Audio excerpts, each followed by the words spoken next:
Imagine que você acorda de manhã, olha pela janela e percebe que 96% de tudo que existe ao redor de você é completamente invisível, intocável e impossível de detectar com qualquer instrumento que a humanidade já construiu.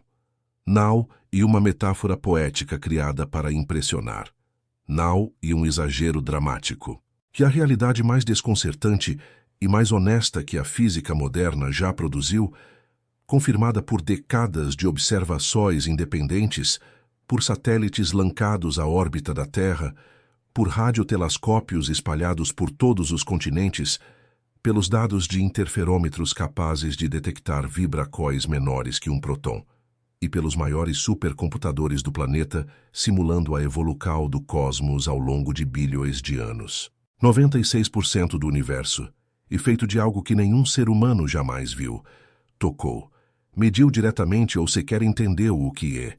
E essa não é uma descoberta antiga, enterrada nos livros de história da ciência como uma curiosidade do passado, e uma crise ativa urgente que está no centro da pesquisa científica hoje, enquanto você ouve essas palavras. Enquanto a maioria das pessoas imagina que a astronomia já resolveu as grandes questões do cosmos, que já sabemos o que, e o universo, e do que ele, e feito, que os mistérios que restam são apenas detalhes técnicos a serem preenchidos por futuras gerações de cientistas, os astrofísicos que realmente trabalham na fronteira do conhecimento vivem numa crise silenciosa e crescente.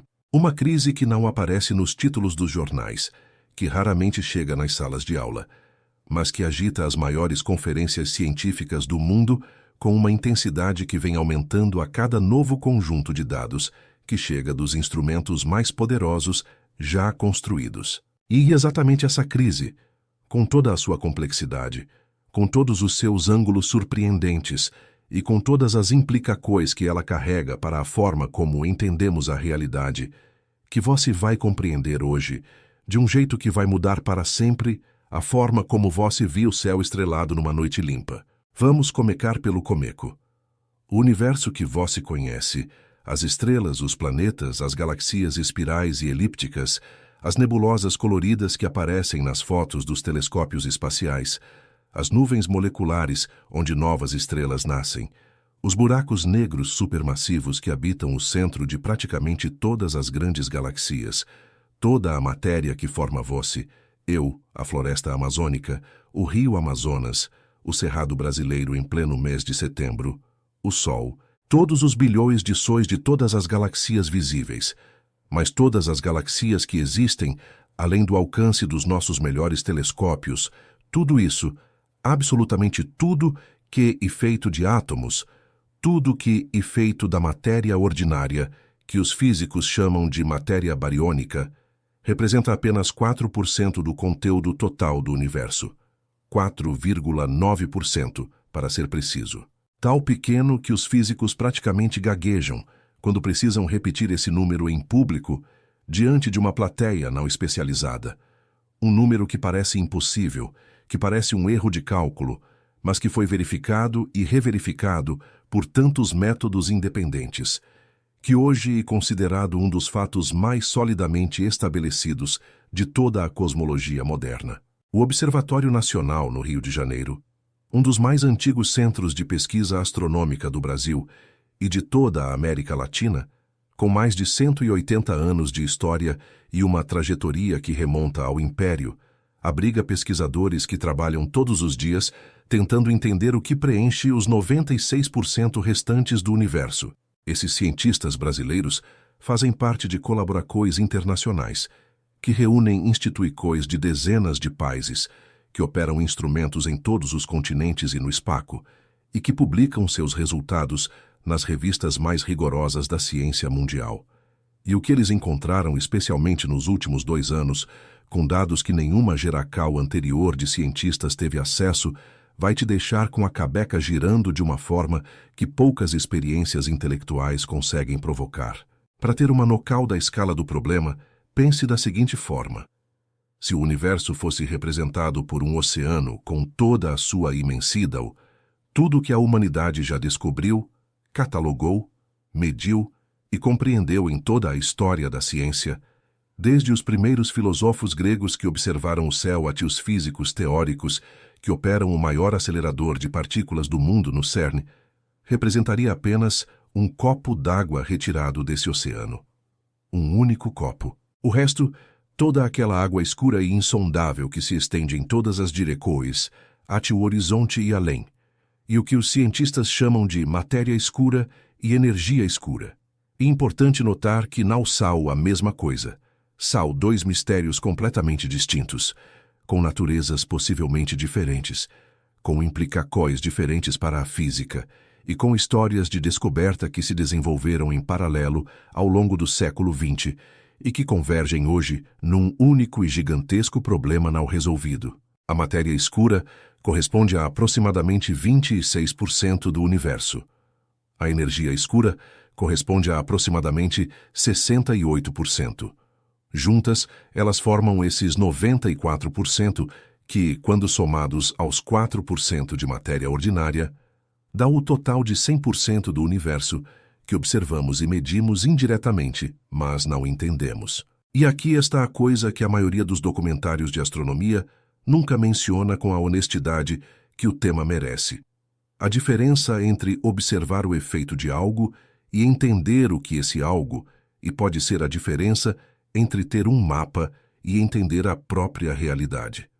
Nós temos mapas detalhados dos efeitos da matéria escura e da energia escura. Nós sabemos onde elas atuam, como elas se comportam matematicamente, quais os efeitos que elas produzem. Mas não temos a mínima ideia do que elas são na sua natureza física profunda. E essa ignorância, longe de ser uma vergonha a ser escondida, e a fronteira mais emocionante que a ciência humana já enfrentou. A história da energia escura começa, na década de 1990, numa competição entre dois grupos de astrônomos que estavam tentando resolver uma questão aparentemente simples. Com que velocidade o universo estava desacelerando? Todo mundo na época, absolutamente todo mundo, assumia que a resposta seria uma taxa de desaceleração. Era uma certeza tão fundamentada na física básica quanto a certeza de que uma bola lancada para o alto vai inevitavelmente desacelerar e cair de volta para a Terra. A lógica era simples e impecável. O universo se expandia desde o Big Bang, e toda a matéria dentro dele exercia gravidade, e uma força atrativa que puxa as coisas umas em direção às outras. Então, era inevitável que a gravidade coletiva de toda a matéria do universo fosse freando essa expansão ao longo do tempo.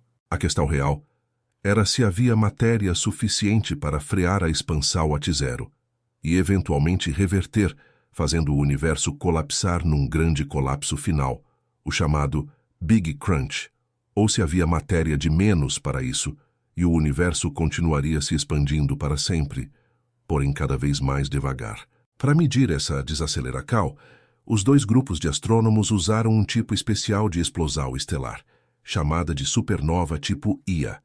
Essas supernovas são extraordinariamente úteis como ferramentas cosmológicas porque todas elas têm aproximadamente a mesma luminosidade intrínseca. Ou seja, elas brilham com o mesmo brilho real independente de onde estejam no universo. Isso significa que se você observa uma supernova tipo Ia e ela parece mais fraca do que deveria, você sabe que ela está mais longe do que pareceria estar com base apenas na sua posição no céu. E se ela está mais longe, o universo se expandiu mais do que o esperado, desde que a luz daquela supernova partiu em direção a nós. Usando essa lógica, os dois grupos estavam medindo a história da expansão do universo com uma precisão sem precedentes. O que ninguém, absolutamente ninguém, esperava encontrar foi o que esses grupos descobriram em 1998. O universo não estava desacelerando, estava acelerando, se expandindo cada vez mais rápido, como se uma forca invisível e poderosa estivesse empurrando todas as galaxias para longe umas das outras, com intensidade crescente ao longo do tempo. Esse dia, quando os dois grupos compararam seus dados e chegaram independentemente à mesma conclusão impossível, mudou a física para sempre. Os líderes desses dois grupos, Saul Perlmutter, Brian Schmidt e Adam Riess, receberam o Prêmio Nobel de Física em 2011 precisamente por essa descoberta. E a descoberta que abriu o maior buraco na nossa compreensão do universo que a ciência já produziu. Essa forca invisível que acelera a expansão do universo ganhou um nome provisório que ficou para sempre: energia escura. E a palavra provisória é absolutamente fundamental aqui, porque dar um nome a algo não significa que você entende o que é. Nomear um fenômeno e uma estratégia útil para poder conversar sobre ele, para poder incluir ele nas equações e calcular os seus efeitos, mas não uma explicação física. E como chamar de forca misteriosa de levitacal, um fio invisível que suspende um objeto no ar. O nome existe, a matemática que descreve o efeito funciona, mas a natureza física da coisa permanece um enigma completo. Durante anos, a explicação mais aceita para a energia escura foi a chamada constante cosmológica, representada pela letra grega lambda nas equações da relatividade geral de Einstein. Essa constante tem uma história curiosa e irônica. Einstein a inseriu nas suas equações ainda em 1917, não porque acreditasse que ela representava algo físico real, mas porque sem ela, as equações previam um universo em expansão, e na época, todos os astrônomos acreditavam que o universo era estático, eterno, sem começo e sem fim. Lambda era um artifício matemático, um remendo introduzido para fazer as equações descreverem um universo que não se movia.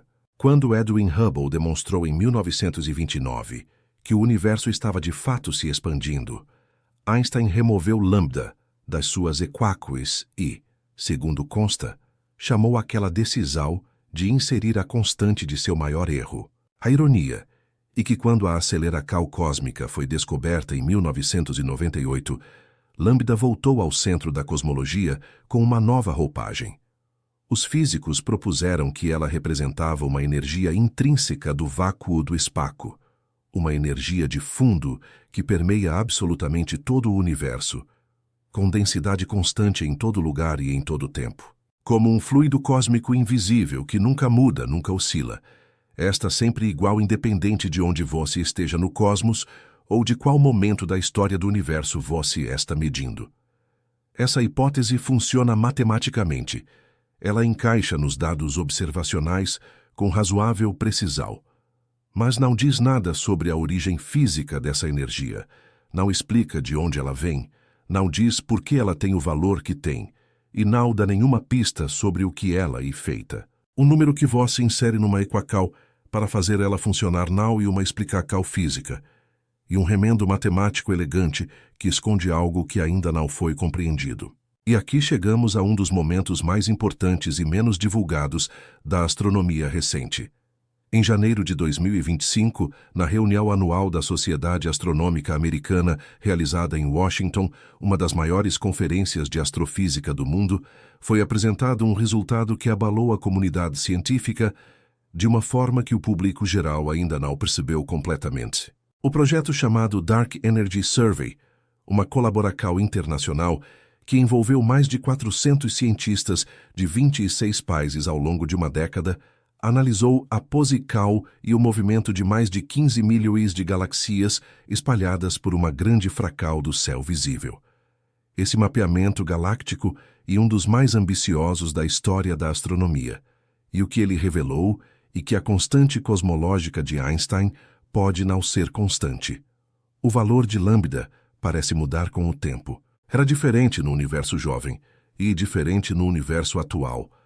Para entender por que isso é tão devastador para a física, você precisa compreender o que significa uma constante na matemática. Uma constante e um número que nunca muda. 2 mais 2 e sempre 4. A velocidade da luz no vácuo é sempre 300 mil quilômetros por segundo. A constante cosmológica de Einstein, por definição, e um número fixo incorporado nas equações que descrevem a geometria do universo. Se esse número varia com o tempo, então as equações da relatividade geral de Einstein, que descrevem com perfeição impressionante o comportamento da gravidade desde a escala do sistema solar até a escala do universo inteiro, essas equações estão incompletas. Estão descrevendo o universo com uma precisão que funciona na maioria dos casos, mas falha quando você olha com resolucal suficiente para detectar essa variacal temporal. Isso e como descobrir que a régua que você usa para medir tudo, há 100 anos, se expande ligeiramente em dias quentes. Todos os seus cálculos anteriores são aproximadamente corretos, mas há um erro sistemático escondido em todos eles. Enquanto 99% das pessoas que assistem documentários sobre astronomia acredita que a energia escura é um fenômeno bem compreendido e consensual, algo que os cientistas já resolveram e que resta apenas confirmar os detalhes, os astrofísicos que realmente trabalham com os dados de ponta sabem que a situação é dramaticamente mais instável do que parece. No Laboratório Nacional de Astrofísica, o LNA, sediado em Itajuba, em Minas Gerais, pesquisadores brasileiros colaboram em projetos internacionais que tentam mapear a distribuição das galaxias no universo com precisão cada vez maior. O telescópio SOAR, que opera no Observatório Interamericano de Cerro Pachón, no Chile, com participação direta de cientistas brasileiros e financiamento parcial do Ministério da Ciência do Brasil, contribuiu para catálogos de galaxias e para estudos da expansão do universo, que alimentam exatamente esse tipo de análise. Quando os resultados do Dark Energy Survey foram comparados com os dados de outros instrumentos independentes, incluindo o satélite europeu Euclid, lançado em 2023, e o levantamento do experimento DESI, um acelerador especial de espectrografia instalado no Kitt Peak National Observatory, no Arizona, a mesma tendência apareceu. Lambda-Now e constante. Essa descoberta abre pelo menos 3 caminhos teóricos radicalmente diferentes, cada um com implicações drasticamente distintas para o destino do universo.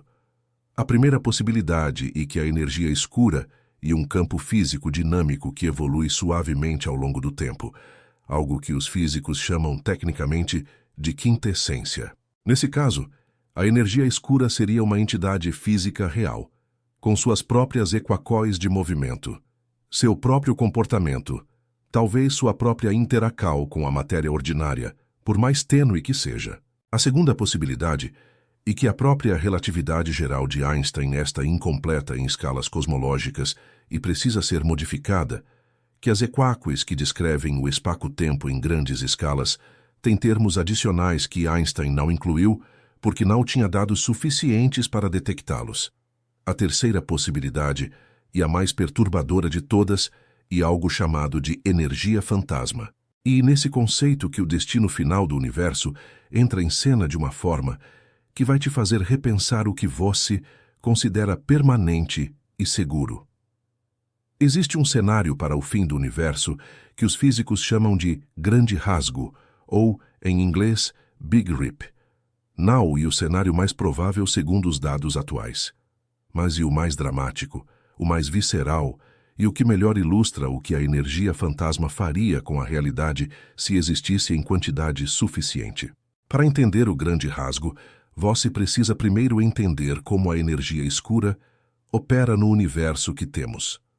A energia escura funciona como uma pressão negativa, uma tensão no tecido do espaço-tempo que o empurra para fora, em todas as direções, simultaneamente. Ao contrário da matéria ordinária, que se dilui quando o universo expande, e ao contrário da luz e de outras formas de radiação, que também se diluem com a expansão, a energia escura na sua forma mais simples, como constante cosmológica, mantém sua densidade constante. Isso significa que à medida que o universo expande e cria mais espaço, a energia escura preenche esse espaço novo com a mesma densidade de antes. E porque ela não se dilui, eventualmente ela domina sobre a matéria e sobre a radiação na determinação do ritmo de expansão do universo. Hoje em dia, a energia escura já representa 68% de todo o conteúdo energético do universo. Ela venceu a corrida contra a gravidade há bilhões de anos. Mas a energia fantasma seria algo ainda mais extremo. Enquanto a constante cosmológica mantém densidade constante durante a expansão, a energia fantasma cresceria. À medida que o universo expande, em vez de a energia escura se manter constante ou diminuir, ela aumenta. Ela fica mais forte conforme o espaço cresce. E se ela fica mais forte, ela acelera a expansão ainda mais, o que cria mais espaço, o que cria mais energia fantasma, o que acelera ainda mais a expansão, num ciclo de retroalimentação que não tem mecanismo natural de freio. A expansão do universo sob a acal da energia fantasma cresce sem limite, cada vez mais rápida, cada vez mais intensa, até atingir um regime que nenhuma das outras forcas da natureza consegue equilibrar. Para que esse cenário ocorra, é necessário que a energia escura tenha um parâmetro matemático específico, o chamado índice de pressão, com um valor menor que -1. Esse é o critério técnico que define a energia fantasma. E a palavra fantasma é precisa e reveladora, porque essa energia teria propriedades que não existem em nenhum outro fenômeno físico conhecido no universo. Ela teria o que equivale a uma gravidade negativa. Ao invés de atrair a matéria, ela a repele. Ao invés de se diluir com a expansão do espaço, ela se concentra. E o mais perturbador, ela permitiria a existência de partículas de energia negativa, partículas que teriam massa negativa, que seriam repelidas pela gravidade ordinária em vez de atraídas por ela. Algo que nunca foi observado em nenhum experimento em toda a história da física. Nesse cenário de energia fantasma, o grande rasgo se torna inevitável.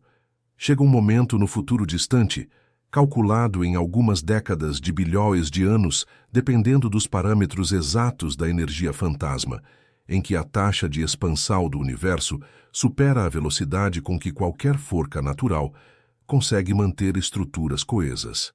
Primeiro, as galaxias mais distantes umas das outras se separam antes do que se esperava. Depois, as galaxias individuais começam a ser rasgadas por dentro, pois a expansão do espaço supera a gravidade que mantém as estrelas em órbita ao redor dos núcleos galácticos. Depois, as estrelas individuais são separadas dos seus sistemas planetários. Depois, os planetas se desintegram porque a forca que mantinha seus átomos juntos, a pressão interna e a atração gravitacional, não consegue mais competir com a expansão acelerada do espaço. Depois, as moléculas. Depois, os átomos individuais são destruídos porque os elétrons não conseguem mais manter suas orbitas ao redor dos núcleos. Depois, os próprios núcleos atômicos, mantidos coesos pela forca nuclear forte, a mais poderosa das 4 forcas fundamentais da natureza, são rasgados e destrocos. E no instante final, numa escala de tempo de uma fractal de segundo antes do rasgo completo, as próprias partículas elementares, os quarks que formam os prótons e nêutrons, são destruídos pela expansão do espaço que agora opera em escala subatômica. O universo termina não numa morte fria e lenta de escuridão crescente, mas num rasgo total, instantâneo e absoluto de tudo que existe, incluindo o próprio espaço e o próprio tempo. E uma imagem que faz a mente recuar. Mas aqui entra um dado crucial que a maioria das pessoas não conhece. A existência de energia fantasma seria confirmada indiretamente por uma série de fenômenos que ainda não foram detectados em nenhum laboratório ou observatório do mundo. Buracos de minhoca estáveis, aqueles atalhos hipotéticos no espaço-tempo que aparecem na física científica, requerem matéria com propriedades de energia negativa para existir. O chamado motor de dobra de Alcubierre, um mecanismo teórico proposto pelo físico mexicano Miguel Alcubierre em 1994, que permitiria viagens mais rápidas que a luz sem violar a relatividade de Einstein, também requer energia negativa em quantidades absurdas para funcionar. Os chamados buracos brancos, o suposto inverso dos buracos negros, onde a matéria seria expelida em vez de absorvida, também dependem de energia negativa para ser sensíveis. E o fato contundente é que nenhum desses fenômenos foi observado. Nenhum buraco de minhoca detectado. Nenhuma partícula de energia negativa gerada espontaneamente no vácuo do espaço.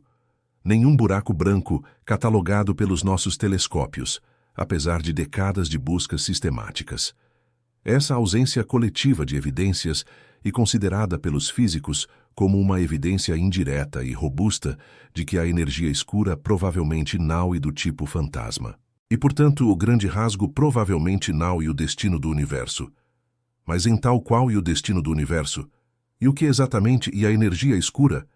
Essas são as perguntas que bilhões de dólares em infraestrutura científica, que geracal atrás de geracal de pesquisadores brilhantes, que décadas de observações com os melhores instrumentos que a humanidade já construiu, não conseguiram responder completamente. A resposta honesta, dada pelos melhores físicos do planeta quando estão sendo completamente sinceros, e que não sabem. Temos descrições matemáticas que funcionam nos cálculos com precisão notável. Temos modelos que reproduzem os dados observacionais com fidelidade suficiente para fazer previsões úteis. Mas não temos nenhuma compreensão física profunda, nenhuma teoria fundamental que diga de onde a energia escura vem, do que ela é feita, por que ela tem a intensidade que tem, ou o que ela vai fazer no futuro. Esses 94% do universo são, na linguagem técnica da física, desconhecidos, não pouco compreendidos, não parcialmente entendidos, desconhecidos. Se você está tão fascinado quanto eu por esse universo que não para de nos surpreender, que a cada nova medical revela uma nova camada de mistério onde pensávamos ter certeza, deixa eu te pedir uma coisa agora. Se inscreve no canal e deixa um comentário contando qual mistério cósmico mais te intriga. Pode ser a energia escura, pode ser a matéria escura, pode ser a origem do universo, o destino final de tudo, ou qualquer outra questão que faça você olhar para o céu e sentir aquela vertigem deliciosa de perceber que o cosmos é maior e mais estranho do que qualquer imaginação humana consegue abarcar. Aqui você faz parte de uma comunidade de pessoas que recusam aceitar o universo como algo banal, que buscam entender os grandes enigmas da existência com seriedade e com curiosidade genuína. Cada inscrição e cada comentário ajuda esse canal a continuar trazendo ciência de ponta em português, do jeito que você merece receber. Agora precisamos falar do segundo grande mistério, o que ocupa os outros 26% desse universo desconhecido, a matéria escura. Um mistério que é ainda mais antigo do que o da energia escura, que foi detectado pela primeira vez 50 anos antes da aceleração cósmica ser descoberta, e que recentemente ganhou uma dimensão completamente nova por causa de um telescópio que está reescrevendo a astronomia com cada nova imagem que envia. Mas para entender o que a matéria escura e, ou melhor, o que ela não é, precisamos primeiro entender como os astrônomos chegaram à conclusão de que ela existe. E essa história começa com uma mulher extraordinária que enfrentou décadas de ceticismo institucional para defender uma descoberta que inicialmente ninguém queria acreditar. Vera Rubin era uma astrônoma americana que nos anos 1960 e 1970 dedicou sua carreira a medir as velocidades de rotacal de galaxias. Quando uma galaxia espiral como a nossa Via Láctea gira, as estrelas que ficam próximas ao núcleo central deveriam orbitar mais rápido do que as estrelas que ficam nas bordas externas. E o mesmo princípio que descreve a diferença de velocidade orbital entre os planetas do Sistema Solar.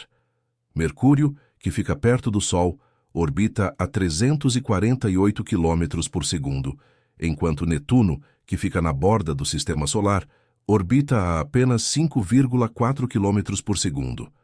A lei de Kepler, que é uma consequência direta da lei da gravitação universal de Newton, diz que quanto mais longe do centro de massa, mais lenta é a órbita. Isso funciona para o Sistema Solar. Isso deveria funcionar para as galaxias. Mas o que Vera Rubin encontrou foi radicalmente diferente. Ao medir as velocidades das estrelas em dezenas de galaxias espirais, ela descobriu que as estrelas nas bordas externas das galaxias orbitavam praticamente na mesma velocidade que as estrelas próximas ao centro, e em alguns casos, até mais rápido. As curvas de rotacal galácticas eram planas quando deveriam ser declinantes. Isso é fisicamente impossível se a única massa presente na galáxia for a massa visível, a soma de todas as estrelas, do gás, das nebulosas e de tudo mais que os telescópios conseguem detectar. Para que as estrelas nas bordas de uma galáxia orbitem tão rápido quanto observado, precisa haver uma quantidade enorme de massa adicional que os telescópios não conseguem ver. Uma massa distribuída por todo o volume da galáxia numa espécie de halo gigantesco invisível que se estende muito além do disco galáctico visível. Essa massa invisível e o que hoje chamamos de matéria escura. Vera Rubin-Nau foi a primeira pessoa a sugerir a existência de matéria invisível no universo. O astrofísico suíco Fritz Zwicky já havia proposto algo parecido na década de 1930, ao observar que as galaxias dentro do aglomerado de Coma se moviam rápido demais para serem mantidas juntas apenas pela massa visível do aglomerado. Mas foram as curvas de Rotacal galácticas de Rubin que forneceram as evidências mais sistemáticas e convincentes, medidas em dezenas de galaxias diferentes, todas mostrando o mesmo comportamento anômalo. Mesmo assim, sua descoberta foi recebida com ceticismo pela comunidade astronômica. Levou anos para que a conclusão inevitável fosse aceita. Há mais massa no universo do que os olhos e os telescópios conseguem ver, e essa massa excede em muito a massa visível.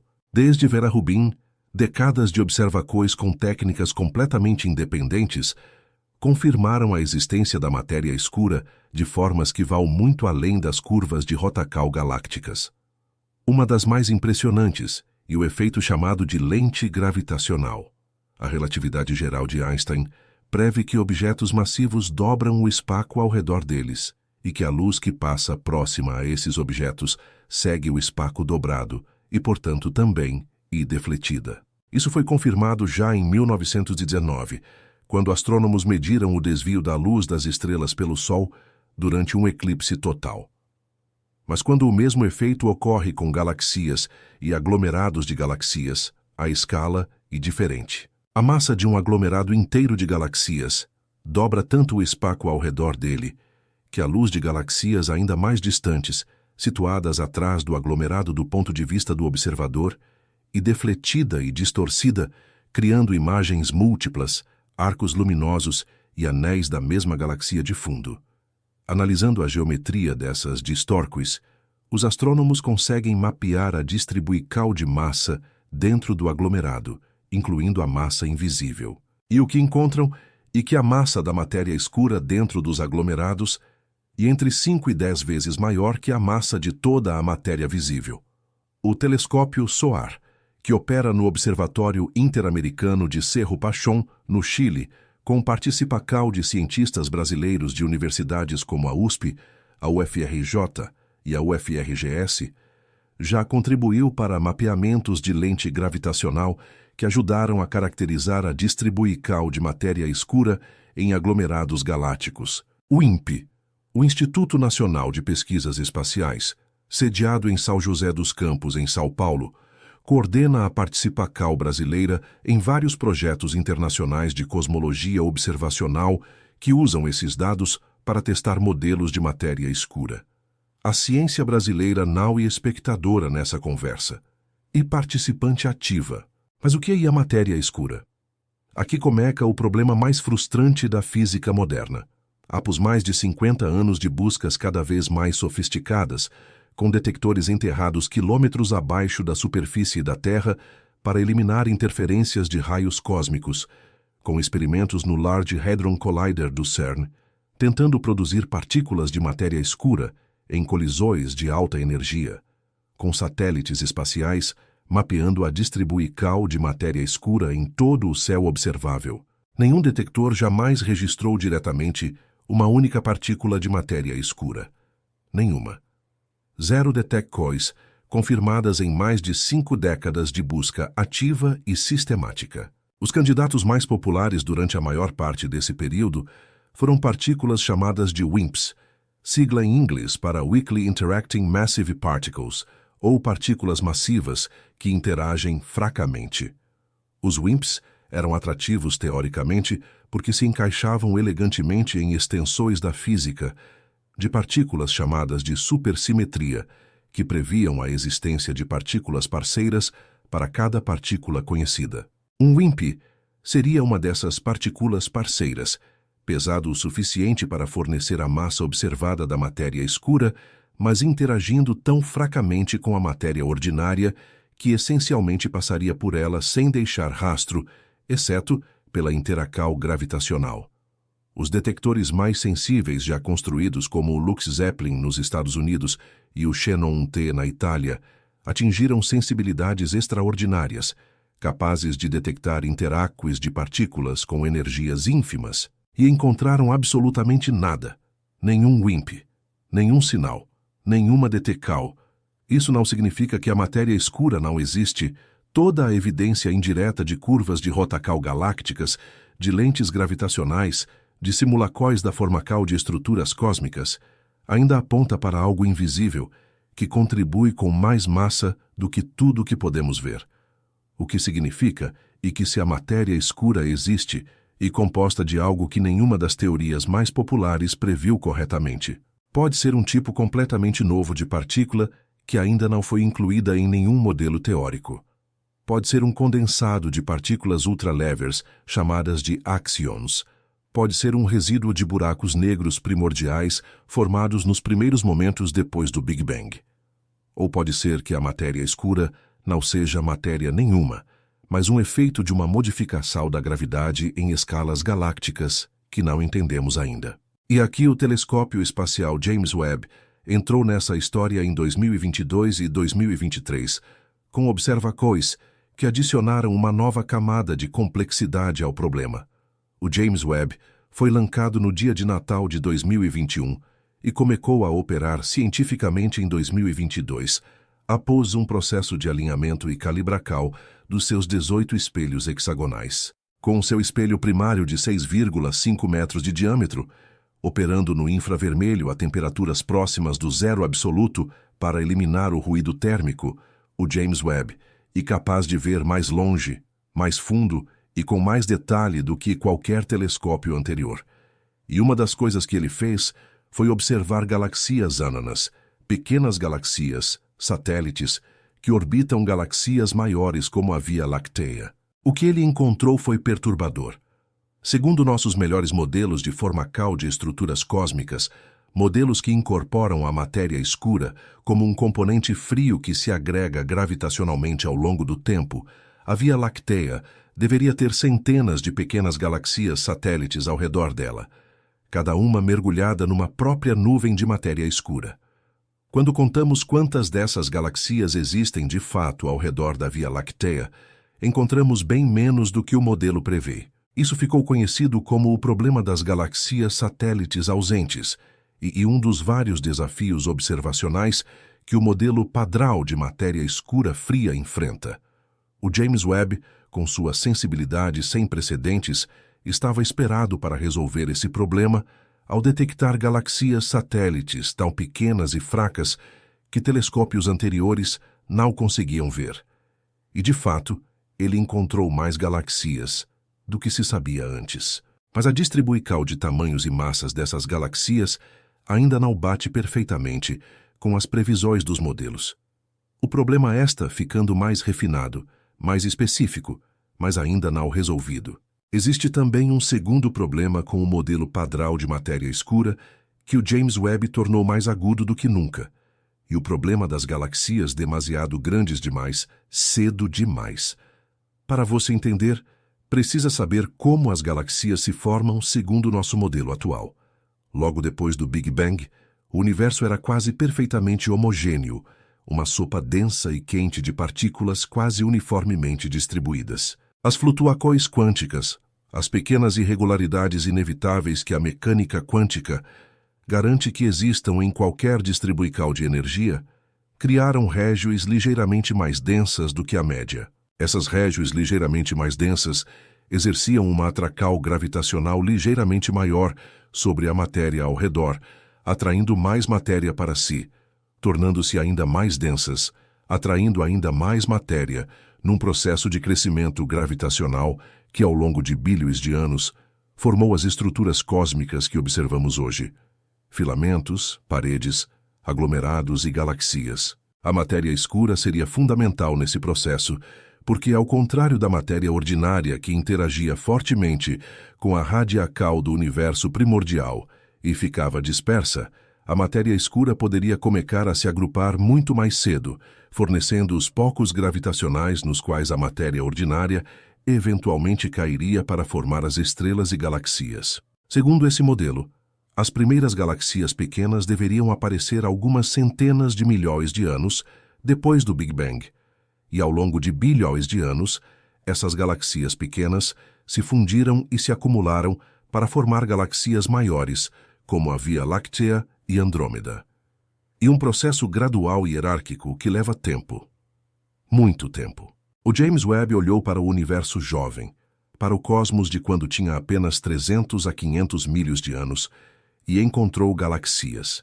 Galaxias grandes, galaxias massivas, galaxias que, pela sua quantidade de estrelas e pela sua estrutura organizada, parecem ter levado bilhões de anos para se formar, mas que estão ali quando o universo tinha apenas uma fracal minúscula da sua idade atual. Para ter uma ideia da escala do problema, e como vós sair de casa num domingo cedo para dar uma caminhada numa areia que vós sabe que fica erma e desabitada e encontrar um condomínio de casas totalmente construído, com jardins cuidados, carros nas garagens e criancas brincando. Vós sabe que as casas não puderam ser construídas em uma noite. Algo na sua compreensão de quanto tempo as coisas levam para acontecer está errado. Esses achados do James Webb não invalidaram o modelo padrão de matéria escura. A física não funciona assim, com uma única observação derrubando décadas de teoria. Mas eles criaram uma tensão real entre o que o modelo prevê e o que o universo parece fazer na prática. Uma tensão que os cosmólogos estão tentando resolver ativamente com novos dados, com simulações mais sofisticadas e com hipóteses alternativas sobre o comportamento da matéria escura nos instantes iniciais do universo. Compartilhe esse conhecimento com alguém que também se pergunta sobre nosso lugar no universo. Com um amigo que fica olhando para o céu estrelado em noites claras lá no interior. Com aquele familiar curioso que sempre faz perguntas que não tem resposta fácil na mesa de jantar. Juntos, estamos desvendando os maiores enigmas da existência, e cada pessoa que se junta a essa comunidade torna o caminho mais rico e mais significativo. O conhecimento que expande a mente e o único tipo que nunca pode ser tirado de você. Agora precisamos falar de algo que conecta a matéria escura, a energia escura e um mistério que não está lá fora no espaço distante, mas aqui dentro, nos próprios sinapses do seu cérebro, enquanto você processa essas palavras. A física quântica e a teoria da relatividade geral de Einstein são as duas pilastras da física moderna. São as duas teorias mais testadas, mais verificadas e mais precisas que a ciência humana já produziu. Cada uma funciona de forma impecável dentro do seu domínio de aplicação, e as duas são fundamentalmente incompatíveis entre si. Essa incompatibilidade não e um detalhe técnico menor que os cientistas já estão resolvendo. E uma rachadura profunda e estrutural no alicerce da física moderna, e o problema de fundo que possivelmente une todos os mistérios que discutimos até agora num único enigma ainda maior. A relatividade geral descreve o universo em grande escala. A gravidade, o espaço-tempo, as galaxias, a cosmologia, o comportamento da energia escura. Ela trata o espaço-tempo como um tecido contínuo, liso, que pode ser curvado e distorcido pela presença de massa e energia. A mecânica quântica descreve o universo em pequena escala. Os átomos, as partículas elementares, a luz, as interações entre campos quânticos. Ela trata tudo como fundamentalmente discreto, granular, probabilístico, onde o próprio ato de observar afeta o que e observado. Quando você tenta aplicar a mecânica quântica à gravidade, o que teoricamente deveria ser possível, já que a gravidade é uma das 4 forças fundamentais da natureza, e as outras 3 foram quantizadas com sucesso, as equações produzem infinitos absurdos, resultados que não têm nenhum significado físico, que explodem em valores infinitos onde deveriam dar números finitos e sensíveis. Quando você tenta aplicar a relatividade geral à escala subatômica, o continuum suave do espaço-tempo de Einstein encontra o mundo granular e incerto da mecânica quântica, e as duas descrições se tornam mutuamente exclusivas. Não há nenhuma forma matematicamente consistente de combinar as duas teorias sem encontrar contradições fundamentais. Isso é um problema enorme, porque existem fenômenos físicos reais que requerem ambas as teorias simultaneamente para serem descritos. O interior dos buracos negros, onde densidades enormes de massa estão comprimidas em volumes minúsculos, precisa tanto da relatividade geral quanto da mecânica quântica. O Big Bang, o início do universo, quando toda a massa e energia do cosmos estava concentrada num ponto de dimensões subatômicas, também requer as duas teorias. E o que acontece com a informação que cai dentro de um buraco negro, uma questão que Stephen Hawking dedicou a vida a tentar responder, também depende de como as duas teorias se reconciliam, ou não. Um jovem físico chamado Jacob Barendis, preceptor na Universidade de Harvard, publicou nos anos recentes uma série de artigos propondo uma ponte matemática entre esses dois mundos aparentemente irreconciliáveis. A ideia central usa a matemática da física estatística e da teoria do caos, a mesma matemática que descreve como uma gota de tinta se difunde num copo d'água ou como o clima evolui ao longo de dias, para conectar o comportamento probabilístico das partículas quânticas com a geometria determinística do espaço-tempo da relatividade. Não e uma solução completa, e o próprio Barendis e cauteloso em deixar isso claro.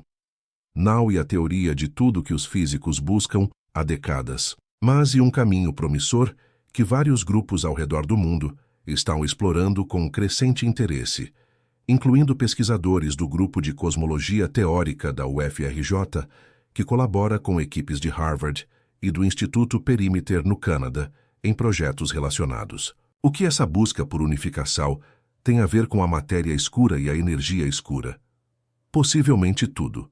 Uma das hipóteses mais radicais, mas que vem ganhando apoio em artigos publicados nos últimos anos, e que a matéria escura e a energia escura não são entidades físicas reais que precisam ser detectadas diretamente. São artefatos do modelo incompleto que usamos para descrever o universo. São os erros que aparecem nas equações da relatividade geral, quando ela é aplicada em escalas para as quais não foi originalmente desenvolvida, da mesma forma que a física newtoniana erra quando aplicada a objetos que se movem próximo à velocidade da luz. Segundo essa visão, quando tivermos a teoria quântica da gravidade correta, quando finalmente unificarmos a relatividade e a mecânica quântica num único framework matemático coerente, matéria escura e energia escura simplesmente desapareceriam das equações como artefatos de um modelo desatualizado, da mesma forma que o éter, o fluido hipotético que se supunha permear o espaço no século XIX, desapareceu quando a relatividade especial de Einstein mostrou que não era necessário. Essa hipótese ainda é minoritária dentro da comunidade cosmológica. A maioria dos físicos ainda prefere as explicações de partículas de matéria escura e campo de energia escura.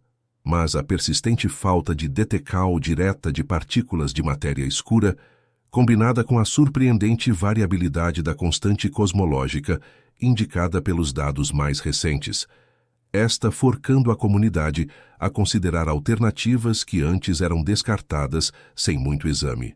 Existe uma outra conexão que poucos divulgadores científicos estabelecem, mas que é cada vez mais discutida nas conferências de física teórica: a possibilidade de que o espaço-tempo em si seja emergente, que o espaço e o tempo não sejam ingredientes fundamentais da realidade, mas propriedades que surgem de um substrato mais fundamental que ainda não entendemos, da mesma forma que a temperatura e a pressão são propriedades emergentes que descrevem o comportamento coletivo de bilhões de moléculas sem existir, a nível de uma molécula individual. Se o espaço-tempo for emergente, então a geometria do universo, as curvas e distorques que a relatividade descreve como gravidade, são também emergentes. E fenômenos como a matéria escura e a energia escura podem ser manifestáculos de como essa geometria emergente se comporta em regimes que nossa teoria atual não consegue capturar.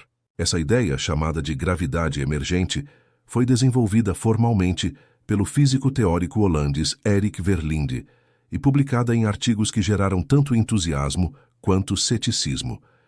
Verlinde propõe que a gravidade não é uma forca fundamental, como Maxwell descreveu o eletromagnetismo, ou como os físicos descrevem as forcas nuclear forte e fraca. A gravidade seria uma forca entropia, uma forca que surge da tendência dos sistemas de maximizar o número de estados microscópicos disponíveis, da mesma forma que a pressão de um gás e uma forca emergente que vem do movimento aleatório de moléculas, e não de uma forca fundamental entre elas. Na fórmula Cal de Verlinde, a matéria escura desaparece como entidade separada, e seus efeitos são explicados como consequências da maneira como a gravidade emergente opera em presença de informação quântica no espaço-tempo. Os resultados de Verlinde explicam as curvas de Rotacal galácticas de Vera Rubin sem recorrer à matéria escura, o que é impressionante. Mas a teoria ainda tem dificuldades com outros conjuntos de dados, especialmente com observações de aglomerados de galaxias, e não é aceita pela maioria dos cosmólogos como substituição do modelo padrão. Mas existe ainda um terceiro mistério, que é ao mesmo tempo o mais próximo e o mais pessoal, que conecta toda essa física cósmica com uma questão que reside literalmente dentro de cada um de nós. Um mistério que a neurociência, a filosofia da mente e a física quântica tocam de ângulos diferentes sem que nenhuma das três tenha conseguido penetrar no seu núcleo. A questão da consciência. Se você chegou até aqui neste áudio, e porque a curiosidade científica pulsa forte em você, e porque você é do tipo de pessoa que não aceita o universo como pano de fundo inerte da sua existência, mas como o maior mistério que a humanidade já enfrentou. Ative as notificações desse canal para não perder nenhuma revelação cósmica que está por vir. Cada vídeo é uma nova janela para o desconhecido. E as próximas descobertas do James Webb, do Observatório Vera Rubin, que entra em operação plena nos próximos meses, e dos novos detectores de ondas gravitacionais que estão sendo construídos no Japão e na Índia agora, prometem nos surpreender com dados que nenhuma geração anterior de cientistas teve acesso. Voltemos ao mistério da consciência. O problema da consciência tem dois níveis que os filósofos distinguem cuidadosamente. Os chamados problemas fáceis, que são na prática extraordinariamente difíceis, mas solucionáveis em princípio com neurociência suficiente, envolvem explicar como o cérebro processa informação sensorial, como cria representações do mundo externo, como gera comportamentos, como organiza memórias, como integra informações de diferentes órgãos dos sentidos numa experiência coerente. Esses problemas são difíceis no sentido técnico, mas são problemas de mecanismo. Com neuroimagem suficientemente boa, com modelos computacionais suficientemente sofisticados, podemos em princípio mapeá-los completamente. O problema difícil, formulado com precisão pelo filósofo australiano David Chalmers, em 1995, e diferente em natureza. Não é uma questão de mecanismo, e uma questão de existência subjetiva. Por que quando o seu cérebro processa o comprimento de onda da luz correspondente ao vermelho, você não apenas detecta e categoriza esse estímulo, mas experimenta o vermelho?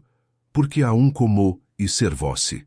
Por que não somos apenas robôs biológicos processando informação no escuro, sem nenhuma experiência interior, sem nenhum mundo fenomenológico subjetivo? A existência de experiência subjetiva, o fato de que há algo que ser um ser consciente, e o que Chalmers chama de o problema difícil, e um problema que nenhuma teoria neurocientífica atual consegue abordar de forma satisfatória. E aqui a física quântica entra de uma forma que poucos conectam com suficiente profundidade.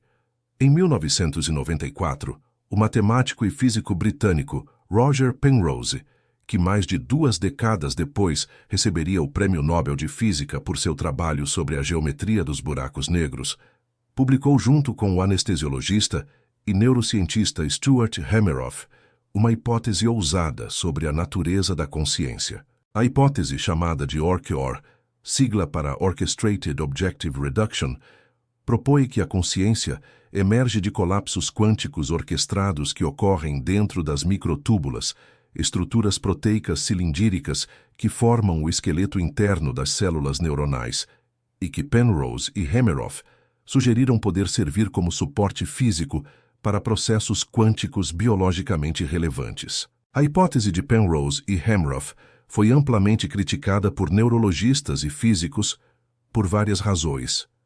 A principal crítica é que o cérebro e um ambiente quente e úmido que deveria destruir qualquer estado quântico coerente em uma fractal de tempo extremamente curta, muito antes que ele pudesse ter qualquer efeito funcional no nível neural.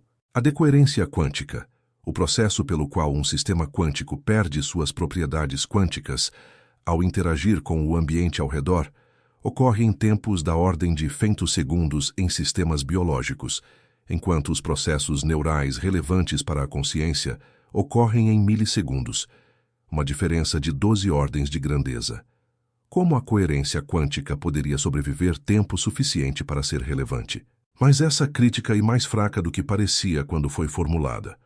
Em 2007, experimentos com o processo de fotossintese em bactérias cianobactérias mostraram que a transferência de energia durante a fotossintese usa superposical quântica de forma eficiente, mesmo em temperatura ambiente. A energia de um fóton de luz é explorada simultaneamente por múltiplos caminhos moleculares, em superposical quântica, e o caminho mais eficiente e selecionado, de forma que seria impossível para um processo clássico. Em outras palavras, a vida já usa mecânica quântica de forma funcional em ambientes biológicos quentes e úmidos. O cérebro pode fazer o mesmo. Isso não prova que a consciência é quântica, mas abre a possibilidade de forma mais seria do que muitos estavam dispostos a considerar. E se a consciência for um fenômeno fundamentalmente quântico, as implicações são extraordinárias em vários níveis. A primeira implicação já mencionada antes, mas que merece ser aprofundada, e que a consciência não pode ser copiada. O teorema da não-clonagem da mecânica quântica, demonstrado matematicamente por William Wouters e Wojciech Zurek em 1982, afirma que é impossível criar uma cópia perfeita de um estado quântico desconhecido sem destruir o estado original. E a impossibilidade é física, não técnica. Não, e que não temos tecnologia boa o suficiente ainda, e que a natureza proíbe explicitamente que estados quânticos sejam copiados com fidelidade arbitrária. Isso significa que a fantasia de ficção científica de fazer o upload da consciência num computador, de criar uma cópia digital de si mesmo que continue a existir depois que o corpo biológico morrer, seria fisicamente impossível se a consciência for quântica. Você poderia criar uma aproximação, um mapa detalhado das conexões neurais e dos padrões de ativação, algo que talvez se comportasse de forma parecida com você em muitas situações. Mas não seria você. Seria uma cópia clássica de um original quântico, e toda vez que fosse ligada, seria diferente da anterior, porque os estados quânticos do substrato teriam evoluído de forma não determinista desde a última vez. A segunda implicação é ainda mais profunda e conecta-se diretamente com os mistérios cósmicos que discutimos antes. O entrelacamento quântico, o fenômeno pelo qual duas partículas que interagiram no passado permanecem correlacionadas instantaneamente, independente da distância que as separa, e hoje considerado um recurso físico real, tão fundamental quanto a massa ou a carga elétrica. Experimentos realizados por Alain Aspect na França, por Anton Zeilinger na Áustria e por John Clauser nos Estados Unidos, que compartilharam o Prêmio Nobel de Física de 2022, exatamente por isso, demonstraram que o entrelacamento quântico e real, que as correlações entre partículas entrelacadas, não podem ser explicadas por nenhuma teoria clássica de variáveis ocultas, que há algo genuinamente não local no comportamento das partículas quânticas. Em 2023, pesquisadores da Universidade de Toronto mediram com precisão sem precedentes o tempo que leva para o entrelaçamento quântico se manifestar depois que dois fotões interagem. O resultado foi de aproximadamente 2 atos-segundos, 1 ato-segundo e a 18ª parte de 1 segundo. Para ter uma perspectiva dessa escala, a relação entre 1 ato-segundo e 1 segundo e aproximadamente a mesma relação entre 1 segundo e a idade do universo inteiro, 13,8 bilhões de anos.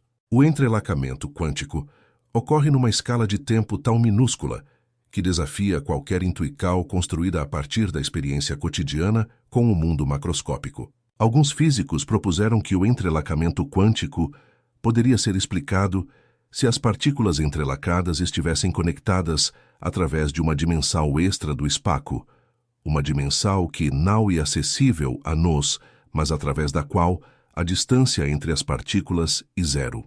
Nessa interpretação geométrica, o espaço-tempo que percebemos como tridimensional, mais o tempo seria uma projeção de uma realidade mais alta dimensional, e o que vemos como conexão instantânea à distância seria simplesmente uma conexão de distância zero num espaço de dimensão maior.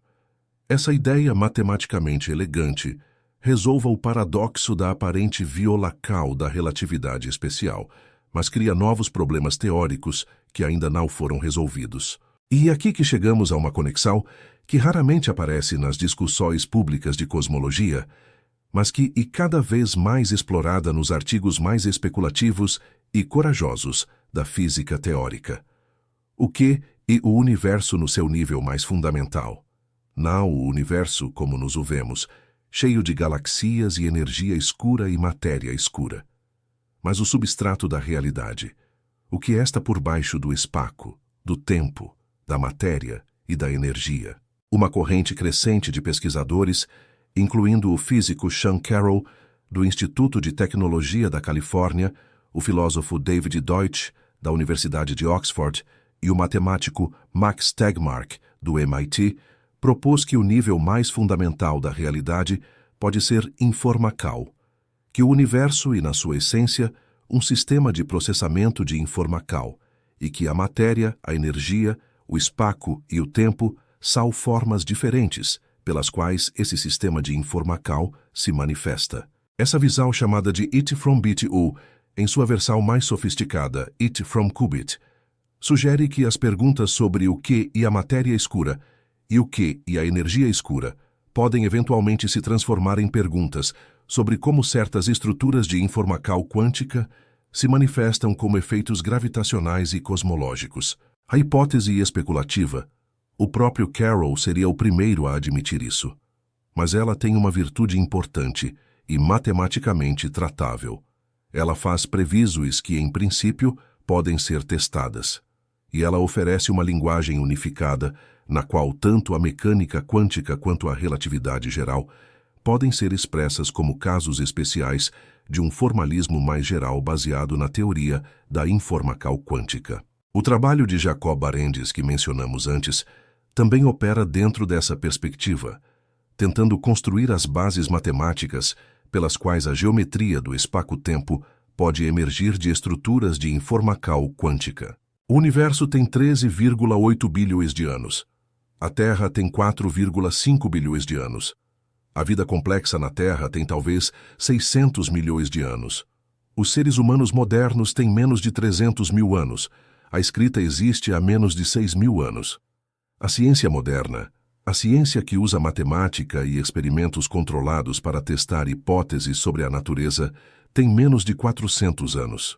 E em menos de 100 anos de astronomia de precisão, contando desde o desenvolvimento dos primeiros espectrógrafos e dos primeiros telescópios refletores de grande abertura no início do século XX, a humanidade descobriu que está perdida num universo do qual entende menos de 4%. Essa perspectiva deveria ser humilhante. E é, mas e o tipo de humildade que expande não que diminui? Porque o que ela revela é que cada resposta que encontramos abre um horizonte mais vasto de perguntas, que cada mistério resolvido revela um mistério maior por trás. A energia escura foi descoberta tentando medir a desaceleração de um universo que todo mundo assumia estar desacelerando.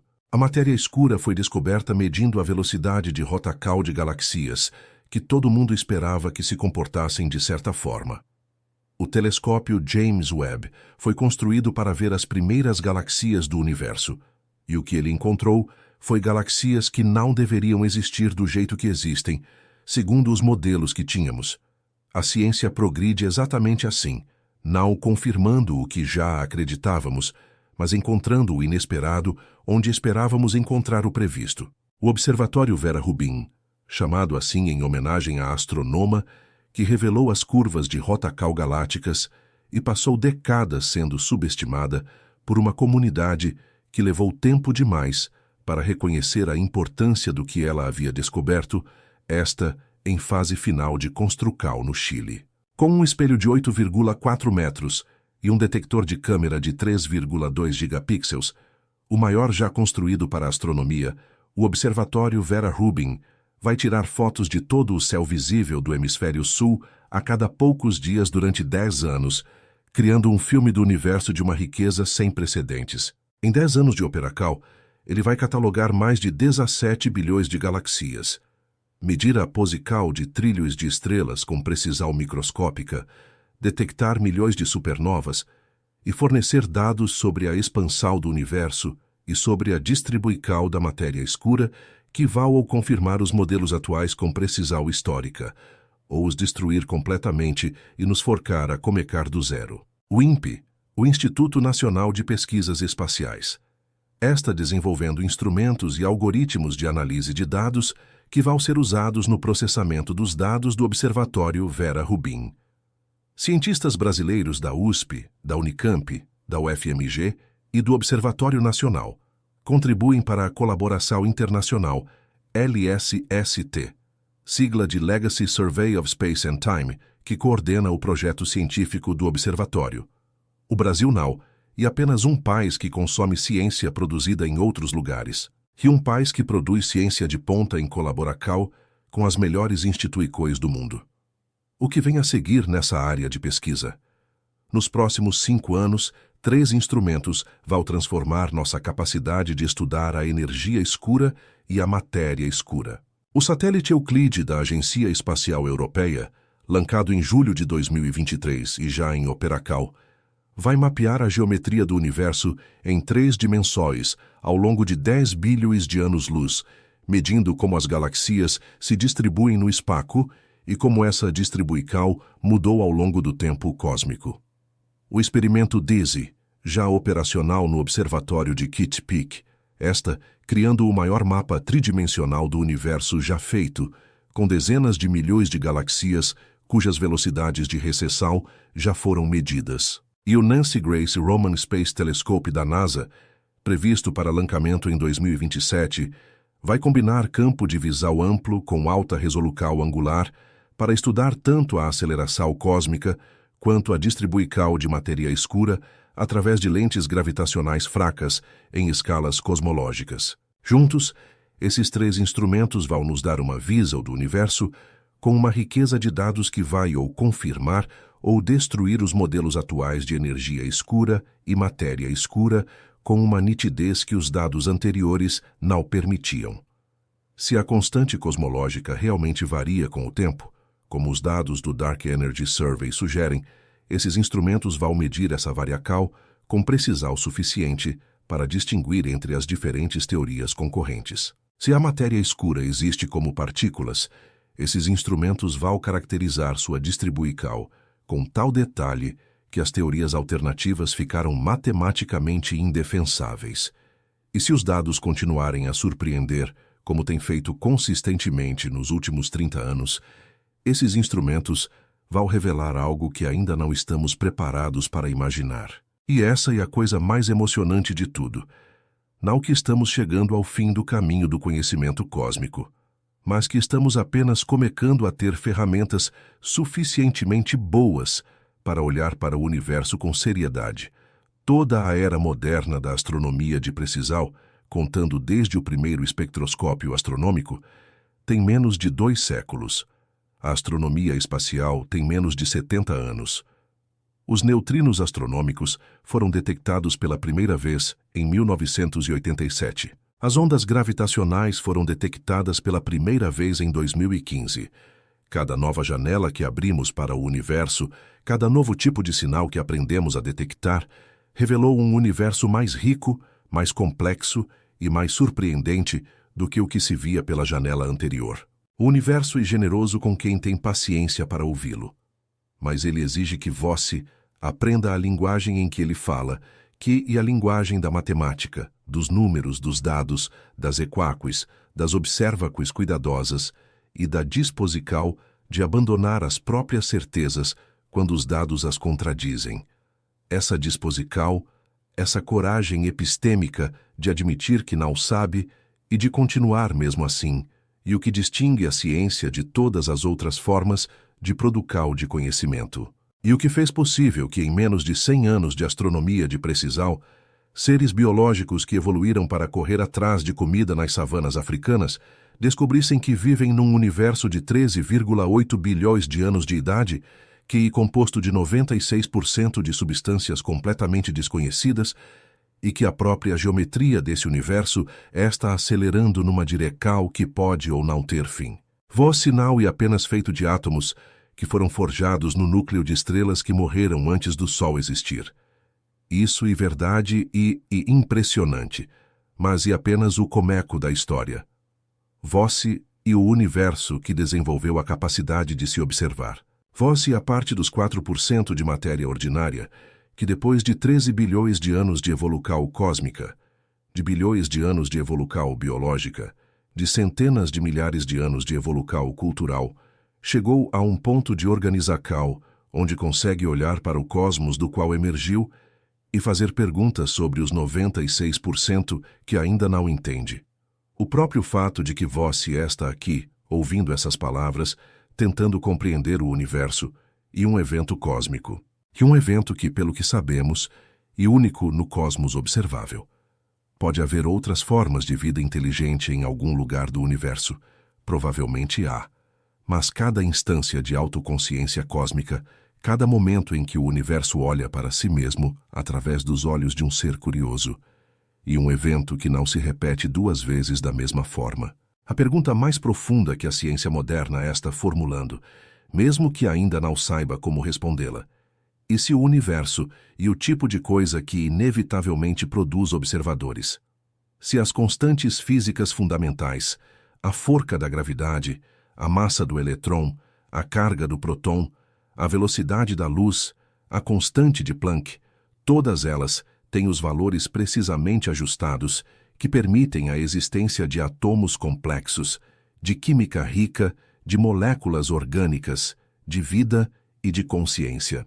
Se os valores fossem ligeiramente diferentes, o universo seria ou todo buracos negros ou todo gás difuso, sem nunca formar estrelas. A existência de vida inteligente parece requerer um ajuste fino de dezenas de parâmetros fundamentais que, se fossem aleatoriamente escolhidos, teriam probabilidade praticamente zero de todos caírem nos valores certos simultaneamente. Existem 3 interpretações possíveis para esse ajuste fino. A primeira, e que há um Criador que ajustou as constantes intencionalmente.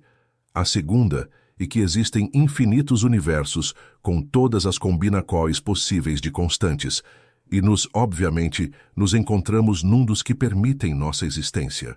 A terceira, a mais cientificamente rica e a mais difícil de avaliar, e que ainda não entendemos os princípios físicos profundos que determinam os valores das constantes, e que, quando os entendermos, perceberemos que há uma razão fundamental para que elas tenham os valores que têm, que não há nada de especial nem de acidental, que a própria estrutura da realidade exige esses valores. Cada uma dessas interpretações tem implicações filosóficas e existenciais diferentes, e nenhuma delas pode ser descartada com os dados que temos agora. O que a ciência pode fazer, e o que ela está fazendo, e continuar acumulando observáculos, refinando modelos, testando hipóteses, construindo instrumentos melhores, formando novos cientistas, criando as condições para que a próxima grande descoberta seja possível. O Observatório Nacional e o LNA formam astrofísicos brasileiros, que vão operar os telescópios do próximo século. O INPE forma engenheiros e cientistas que vão construir os instrumentos que vão à orbita. As universidades brasileiras, apesar de todos os desafios de financiamento, produzem pesquisas de qualidade internacional que contribuem para o esforço coletivo da humanidade de entender o cosmos que habita. 96% do universo é desconhecido. E isso é a melhor notícia possível para qualquer um que ama o conhecimento, para qualquer um que acha que aprender é uma das experiências mais intensamente humanas que existem. Porque significa que o maior capítulo da história do entendimento humano do cosmos ainda está por ser escrito. Significa que há espaço para descobertas, que vão surpreender tanto quanto a aceleração cósmica surpreendeu em 1998, que vão ser tão revolucionárias, quanto a relatividade geral foi em 1915, que vão abrir janelas para aspectos da realidade que ainda não temos linguagem para descrever. E que os seres humanos que vão fazer essas descobertas estão vivos agora, estudando agora, fazendo suas perguntas agora, possivelmente ouvindo vídeos como este e sentindo aquela vertigem deliciosa de perceber que o universo é muito maior e muito mais misterioso do que imaginavam. O que você vai fazer com esse conhecimento e com essa vertigem? Essa é a pergunta que fica. Não há resposta errada, mas há respostas mais ricas do que outras. A mais rica, a mais honesta e a mais corajosa de todas e continuar perguntando, continuar se assombrando, continuar buscando entender e compartilhar esse processo de descoberta com quem quiser ouvir.